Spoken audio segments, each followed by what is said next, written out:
నన్ను అపాలజీ చెప్పమంటారు. నేనేం చెప్పాలి?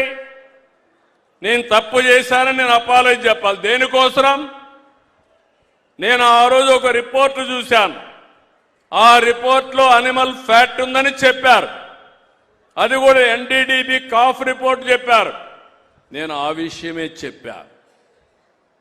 నాకు చాలా మంది కంప్లైంట్ చేశారు.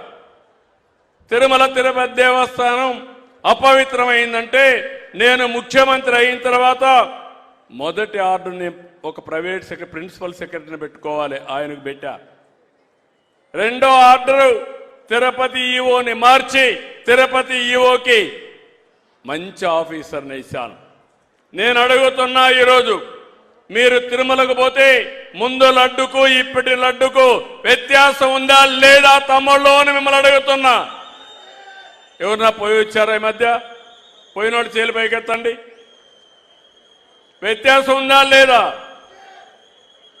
అలాంటి పవిత్రత కోసం నేను పనిచేస్తా ఉంటే ఆ రోజు నక్సలైట్ చేసినట్టు హిట్ అండ్ గో.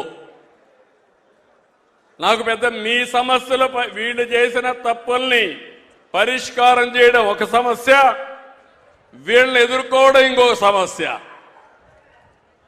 వీళ్ళు పని చేయరు, తప్పుంటే చెప్పరు, సద్విమర్శ చేస్తే నేను కరెక్ట్ చేసుకుంటా, అది చేయరు. కానీ రోడ్డు మీదకి వచ్చి నిన్న చూస్తే గుంటూరు నుంచి విజయవాడకు పోవాలంటే 6 గంటలు రోడ్లో ఇంకెవరు పోవడానికి వీలు లేదు.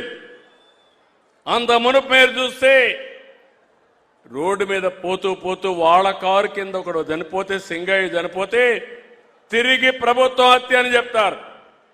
బంగారుపాలెంలో రేట్లు లేవని పోయి డెమాన్స్ట్రేట్ చేస్తే పర్వాలేదు, కానీ బలవంతంగా మామిడికాయలు తోలుకొచ్చి వేరే రైతుది కబ్జా చేసి తీసుకొచ్చి రోడ్డు మీద పడేస్తారు.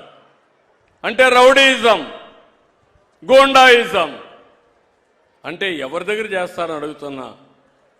అదే మరి రోడ్డంతా బ్లాక్ చేయడం, గొడవలు చేయడం, ఏదో బలం ఉందని నిరూపించుకోవడం. బల ప్రదర్శన నిరూపించుకోవాల్సింది ఎన్నికల సమయంలో.